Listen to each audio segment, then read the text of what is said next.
नमस्कार दोस्तों, मैं हूं अनुज शर्मा। कैसे हैं आप लोग? दोस्तों, एक गांव में एक बुजुर्ग महिला रहती थी। भगवान की अनन्य भक्त थी।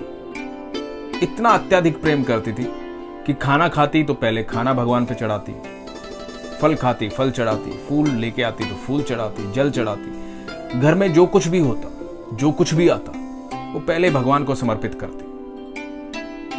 यहां तक कि सुबह घर का कचरा भी भगवान को समर्पित करती। अब ये देख के लोग बहुत हैरान थे। बहुत समझा चुके थे आसपास के लोग कि ये क्या करती हो, भगवान पे कोई कचरा चढ़ाता है क्या? एक दिन क्या हुआ कि एक फकीर वहां से गुजरे। उन्होंने देखा कि ये महिला जो है भगवान पे कचरा भी चढ़ा देती है। तो उन्होंने उस महिला से पूछा कि आप ये क्या करती है? ये कचरा भगवान पे क्यों चढ़ाती है? सब कुछ भगवान पे चढ़ा देती हो, ये कचरा क्यों चढ़ाती है? तो बोलती है तो क्या करूं? ये तो उससे पूछो, भगवान से जाके पूछो। बाकी सब कुछ जब उसे दे देती हूं तो कचरे का मैं क्या करूंगी?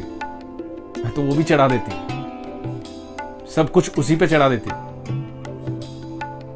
फकीर जो है बहुत चिंता में आ गया, परेशान हो गया ये बात सुन कि अब ऐसी नादान भक्त को मैं क्या समझाऊं।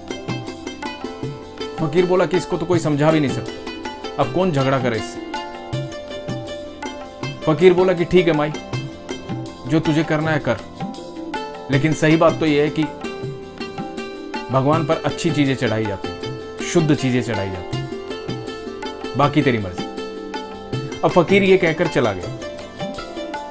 जब रात को फकीर को नींद आई तो फकीर ने देखा कि अपने सपने में भगवान के सामने खड़ा, परमात्मा के सामने खड़ा। फकीर मुस्कुराया, देखे भगवान बैठे हैं शांत, अद्भुत खुशबू है वहां, प्रकाश ही प्रकाश है। भगवान बिल्कुल शांत बैठे हैं और मुस्कुरा रहे हैं, और एकदम से कचरा आता है और भगवान के ऊपर आकर के गिर जाता है। भगवान बोलते हैं कि ये कभी नहीं रुकती, कोई एक दिन नहीं छोड़ती। तो फकीर बोलता है इसको मैं जानता हूं, ये जो बुजुर्ग महिला है इससे मैं मिला था, इसको मैंने समझाया लेकिन मानी नहीं है। मैंने इसको बोला कि भगवान पे इस तरह की चीजें नहीं चढ़ाते, पर नहीं मानी। तो भगवान बोले तो फिर वो तो उसका मन है जो चढ़ा रही है। तो फकीर बोले कि पर भगवान, मैं इतनी देर से आपके सामने खड़ा हूं, लोग तो फल भी चढ़ाते हैं, फूल भी चढ़ाते हैं, जल भी चढ़ाते हैं, भोजन भी चढ़ाते हैं, पैसे भी चढ़ाते हैं, लोग पता नहीं क्या क्या चढ़ाते हैं, लेकिन मुझे वो सब तो दिखाई नहीं दिया। मुझे तो सिर्फ कचरा चढ़ता हुआ दिखाई दिया। भगवान मुस्कुराए। भगवान बोले कि जो फल चढ़ाते हैं, फूल चढ़ाते हैं, पैसे चढ़ाते हैं, सब पूरे समर्पण भाव से नहीं चढ़ाते, सब आधा अधूरा चढ़ाते हैं।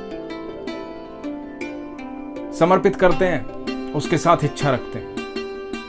कुछ समर्पित करते हैं, दूसरी इच्छा रखते हैं। फल चढ़ाते हैं, कहीं से लेके आएंगे, उसे सस्ता करवाएंगे, उसको कम पैसे देके आएंगे। फूल लेके आएंगे, पड़ोसी के घर का तोड़ के लेके आएंगे। जल लेके आएंगे, चढ़ा देंगे, अपनी डिमांड रखेंगे और चले जाएंगे। समर्पण नहीं है। मुझ तक सिर्फ वही पहुंचता है जहां समर्पण है। ये जो औरत है ना, इसकी हर चीज में समर्पण, इसका चढ़ाया सब कुछ पहुंचता है मुझ तक, चाहे कचरा चढ़ाए, चाहे फल चढ़ाए, फूल चढ़ाए। मुझे समर्पण पसंद है, तो इस औरत में समर्पण। दोस्तों, ये बात सुनकर वो फकीर जो था वो चिंता में आ गया, घबरा गया, उसका सपना टूटा। उसे पहली बार एहसास हुआ कि जिंदगी में इतने साल से वो जो कर रहा था उसमें समर्पण नहीं था। हम फेल कब होते हैं? जब हमारे अंदर समर्पण नहीं है।